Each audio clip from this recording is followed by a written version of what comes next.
அனைவருக்கும் வணக்கம். Welcome back to my channel Devi's wife. இன்னைக்கு நம்ம இக்கிகாய் புக்கோடைய ரிவ்யூ பார்க்க போறோம். நான் ஒவ்வொரு வாரமும் ஒரு புக்கோடைய ரிவ்யூ போடலான்னு இருக்கேன். ஸோ என்னுடைய first book ikigai. Okay, ikigai இது ஜாப்பனீஸ் பேஸ்டு புக்கு. ஒகினாவா வில்லேஜ்ல இருந்து அந்த பகுதியில் வாழ்ற மக்களுடைய ஹேபிட்ஸ் தான் ஆக்சுவலி இதனுடைய பேசிக். ஓகே, ஸோ என்னென்ன ஹேபிட்ஸ் நம்ம வந்து ஃபாலோ பண்றதுனால நம்ம லைஃப் வந்து ரொம்ப லைஃப் லாங்காகவும் ஹாப்பியாகவும் வச்சிருக்கிறதுக்கு என்னென்ன நம்ம ஃபாலோ பண்ணணும், 10 ரூல்ஸ் ஆஃப் இக்கிகாய், அதை பத்தி தான் நம்ம இந்த புக்ல இருந்து பேச போறோம்.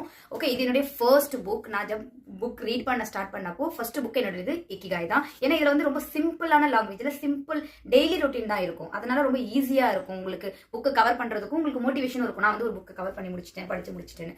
Okay, so 10 rules of Ikigai. First, stay active, don't retire. எப்பவுமே ஆக்டிவா இருங்க. ஆக்டிவா இருக்கிறது அதை வந்து நம்ம எப்பவுமே விடவே கூடாது, ரிட்டையர் பண்ணவே கூடாது. ஓகே, எவ்ரிதிங் மத்தல நம்ம ஒரு வேலை செய்யணும், அதுக்குன்னு ஒரு ரிட்டையர் இருக்கும். நம்ம ஒரு துணி யூஸ் பண்றோம், அதனால ரிட்டையர் பண்ணி நம்ம போட்டுரும். அது மாதிரி இதுக்கு எப்பவுமே இதுக்கு எண்டே இருக்கக்கூடாது அப்படிங்கிறது தான். ஓகே, ஸோ ரெண்டாவது take it slow. Take it ஸ்லோல மெயின் என்னன்னா கன்சிஸ்டன்சி. எந்த ஒரு வேலையுமே இல்லை, ஒரு டார்கெட் எடுக்கிறீங்க இல்லை ஏதாவது ஒரு பண்றீங்கன்னா அதுல வந்து ரொம்ப ரஷ்ஷா போகக்கூடாது. இன்னைக்கே முடிச்சிடணும், நாளைக்கே முடிச்சிடணும் அப்படிலாம் கிடையாது. அதை பொறுமையா கன்சிஸ்டன்சியா பண்ணீங்கன்னா அதுல கண்டிப்பா உங்களுக்கு கோல் ஃபுல்ஃபில் ஆகும். ஓகே, சக்சஸ் கிடைக்கும். மூணாவது, உங்களுக்கு டோன்ட் ஃபில் யுவர் ஸ்டமக். நம்ம சாப்பிடணும் இல்லையா, சாப்பிடும்போது 80% அட்லீஸ்ட் நம்ம ஃபில் பண்ணிக்கணும். அதுக்கப்புறம் நம்ம சாப்பிடக்கூடாது. எப்பவுமே உங்களுக்கு அந்த ஹங்கர் ஃபீல் இருக்கணும். ஓகே, ஸோ ஃபோர்த்து, உங்களுக்கு surround your with good people. That means அவங்க ஃப்ரெண்ட்ஸ் சர்க்கிளா இருக்கட்டும், இல்லை நீங்க வேலைக்கு போற இடமா இருக்கட்டும், இல்லை உங்களை ரிலேட்டிவ் இல்லை வீட்லயே கூட இருக்கட்டும், உங்களை சுத்தி எல்லாருமே வந்து குட் பீப்புளா இருக்கணும். நீங்க குட் பீப்புளா இருந்தால் உங்களுடைய சரௌண்டிங்கும் குட் பீப்புளா இருப்பாங்க. Okay, so fifth, get shape. That means exercise பண்ணுங்க, யோகா பண்ணுங்க, எப்பவுமே உங்க பாடியை ஃபிட்டா வச்சுக்கோங்க. அதுவே பெரிய மோட்டிவேஷன் உங்களுக்கு.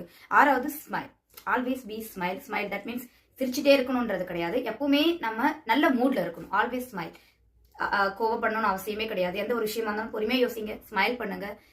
ஒருத்தவங்க பாத்தீங்கன்னா ஒரு ஸ்மைல், சின்ன ஸ்மைல் கண்டிப்பா இருக்கணும். அது ரொம்ப பாசிட்டிவான விஷயம். அடுத்தது என்னன்னு பாத்தீங்கன்னா reconnect with nature. 6 months once trip போங்க, ஹில் ஸ்டேஷன் போங்க, இல்லை பீச் சைடு உங்களுக்கு பிடிச்சிருந்தா பீச் சைட் போங்க. இது மாதிரி இல்லை பார்க்கா இருந்தாலும் ரொம்ப ரஷ்ஷா இல்லாம பார்க், கிரௌட் இல்லாத பார்க்கா போயிட்டு நீங்க நேச்சர் கூட கனெக்ட் ஆகுங்க. ஓகே, நல்லா இருக்கும் feel. So next, give thanks, gratitude. Even நீங்க உங்களுக்கு ஃபர்ஸ்ட் தேங்க்யூ சொல்லுங்க. நீங்க என்னெல்லாம் முடிக்கிறீங்களோ டார்கெட் வச்சு ஒரு ஹேபிட்டை ஃபாலோ பண்ணீங்கன்னா first you should thank your self. நீங்க உங்களுக்கு முதல்ல தேங்க்யூ சொல்லுங்க, அதுக்கப்புறம் கிராட்டிடியூட் பண்ணுங்க. உங்களுக்கு என்னெல்லாம் வந்து விஷயம் நல்லது நடந்திருக்கோங்க, யாரால நடந்திருக்கோ அதுக்கெல்லாம். Okay, 9th, live in the moment. ஹமேஷா நம்ம வந்து ஃபாஸ்ட் இல்லைன்னா ஃபியூச்சர் நினைச்சு பயந்துட்டு இருப்போம். நாளைக்கு இது பண்ணணும், நாளைக்கு இது பண்ணணும், நேற்று இப்படி ஆயிடுச்சு. இந்த மூமெண்ட்டை நீங்க ஃபாலோ பண்ணீங்கனாலே உங்களுக்கு ஃபியூச்சர் ரொம்ப சூப்பரா இருக்கும். 10th, very important, follow the ikigai. என்னெல்லாம் இப்போ சொன்னமோ அதை ஃபாலோ பண்ணுங்க. மறக்காம என்னுடைய சேனலையும் ஃபாலோ பண்ணுங்க, சப்ஸ்கிரைப் பண்ணுங்க, லைக் பண்ணுங்க. தேங்க்யூ.